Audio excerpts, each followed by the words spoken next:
నేను online బెట్టింగ్స్కి online గేమ్స్కి addict అయ్యాను. వాటిలో నుంచి నేను ఎలా బయటకు రావాలి అనేది ప్రశ్న.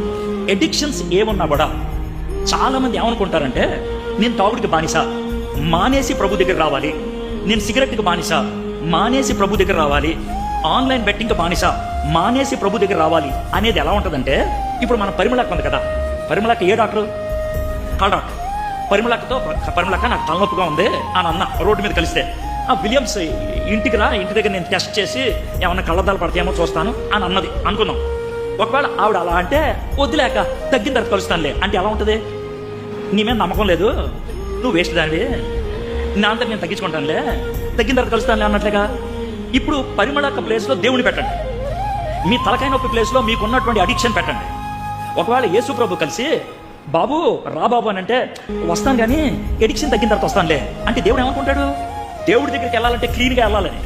డాక్టర్ దగ్గరికి ఎవడో క్లీన్గా వెళ్ళడం, దేవుడి దగ్గర కూడా ఎవడో క్లీన్గా వెళ్ళడం. గుర్తుపెట్టుకోండి, దేవుడి దగ్గరికి ఎప్పుడు ఎవడో క్లీన్గా వెళ్ళడం. ఒకవేళ నేను మురిగొంట్లో పడిపోయాను, మురిగొంట్లో వాళ్ళకి దెబ్బలు తగిలిని, ఎవడైనా సరే హాస్పిటల్కి తీసుకెళ్తాడా, బాత్రూమ్ తీసుకెళ్ళి స్నానం చేపిస్తాడా? హాస్పిటల్కి మురికి బట్టలతో ఒక అబ్బాయిని తీసుకెళ్ళగలిగితే, మురికి హృదయంతో ఏసీ దగ్గరికి వెళ్తానికి ప్రాబ్లం ఏంటి? కాబట్టి ఫస్ట్ లెసన్ మీరు నేర్చుకోవాల్సింది ఏంటంటే, అడిక్షన్ మానేస్తే దేవుడి దగ్గరికి వెళ్ళొచ్చు అనుకోవద్దు, అడిక్షన్తోనే దేవుడి దగ్గరికి వెళ్ళండి.